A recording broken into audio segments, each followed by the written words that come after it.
Sathya special வடுகப்புளி நாரங்கா கறி தயார் பண்ணலாமா? வடுகப்புளி நாரங்கான்னு மலையாளத்துலேயும் கிடாரங்காய்னு தமிழ்லையும் சொல்லக்கூடிய வைல்டு லெமன் இல்லைனா ஜெயிண்ட் லெமன் பார்க்குறதுக்கு இப்படி தான் இருக்கும். இன்ஸ்டண்ட்டாக ஊறுகாய் தயார் பண்ணுறதுக்காக ஒரு பாத்திரத்தில் தண்ணியை கொதிக்க வச்சு கிடாரங்காயை போட்டு மூடி அடுப்பை சிம்லேயே வச்சு இது நல்லா வேக விட்டு இதை வெளியில் எடுத்து ஒரு தட்டில் வச்சு நல்லா ஆற விட்டுக்கணும். இது நல்லா ஆறினதும் ஈரம் போக ஒரு துணியை வச்சு நல்லா தொடச்சிக்கணும். இது நல்லா வெந்ததுனால இந்த மாதிரி அமுக்கி பார்க்கும்பொழுது அமுங்கிறது. இதை ரெண்டாக கட் பண்ணிக்கிறேன்.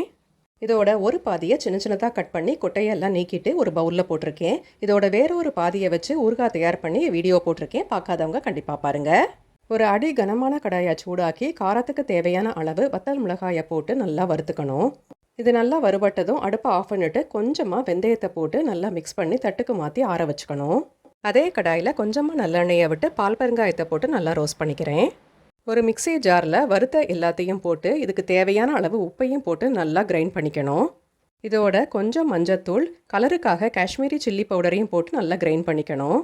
ஒரு கடாயில் 1/3 கப் நல்லெண்ணெயை சூடாக்கி 1/2 டீஸ்பூன் கடுகை போட்டு கடுகு நல்லா வெடிச்சதும் நறுக்கி வச்சுருந்த கிடாரங்காய் வறுத்து பொடிச்ச பொடியையும் போட்டு நல்லா மிக்ஸ் பண்ணணும். ஒரு கொதி வந்ததும் அடுப்பை ஆஃப் பண்ணி நல்லா ஆறினதும் பாட்டிலுக்கு மாற்றிக்கலாம். சத்யா ஸ்பெஷல் வடுகப்புளி நாரங்கா கறி தயார்.